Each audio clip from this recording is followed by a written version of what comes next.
Welcome back to Wisconsin Family. We are all sitting here at the fabulous Aglow Spa and Salon. We're down in Janesville having a good old time today. We're going to talk about manicures and pedicures later. We are, and massage, which is actually... You're sticking around for that, right, Chris? Yes, sir. We'll get you a mani-pedi. No, but massage is an important topic. We're going to cover that a little bit later.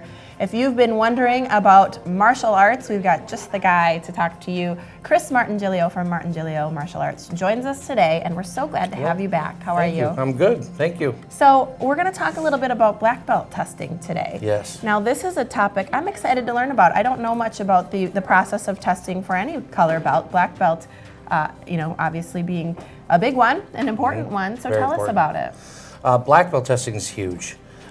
We've got years and years of training that people have had, that they've stacked up a lot of information, and now it comes time to how do we put them into a level of stress that they can actually perform it. And we can't jump them in the parking lot to see if their skill set works. You might get some phone calls. You might get some phone calls. So, so the stress threshold's got to be raised up, and so by having a board exam, we can provide that kind of stress for them, and we get to see where their skills are at. Interesting. And that's so interesting that, I mean, you're pretty unapologetic about saying, yeah, this is a stressful situation, but that's kind of part of the whole test itself. It is part of the whole test itself, That's absolutely. the training. Without testing that stress, we can't control our environment when we're getting attacked. Right. Excuse me, stop for a second. I am going to need to think about which technique to do, Right. and then go. It can't be that way. Could you stab me like this instead of like this? Right. It's a family show. Right. These are things that we see in the movies, but it's not. It's just not the way it actually is for real. Right. Yeah. Absolutely. Wow. Interesting things to think about. So typically, how long have students been training prior to being tested for their black belt?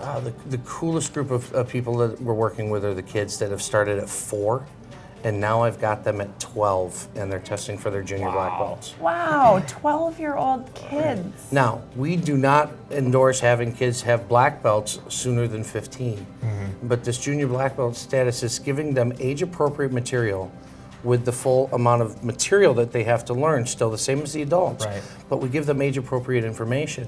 And then they have to be able to not only demonstrate the physical part of that information, but talk about pressure points, talk about how to do a finger lock. They have to be able to demonstrate basic principles. But we don't have trained killers yet at this age. Good. Clearly, because they have to. It has to be age-appropriate material. Right. Wow. Yeah. And I remember you saying, and another time we've talked to you, that it has to be things that people of any age and skill level can do, or any size and sort of build can do. So I imagine that applies to the kiddos too. It does. They have to be able to deal with adult attackers.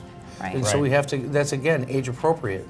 Now I have adults that have been training for 3-5 years that are brand new, never done martial arts before, that might be starting to look at that first-degree black belt.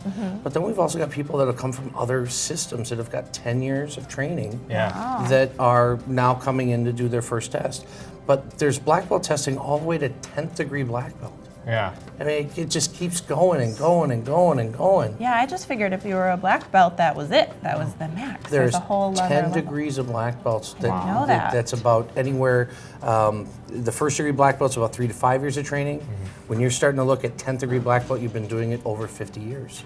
Wow. That's incredible. Yeah. Wow. Imagine the skills and just the discipline it takes to get to that place. Absolutely. And there's Really no shortcuts there, I imagine. There's no shortcuts. Not at all. So now let's talk a little bit, going to the testing again. What is the testing? Are you doing it? Or who's doing this? No, we actually have a board. So I have students of mine that are, especially the teenagers, they will start to test the younger kids.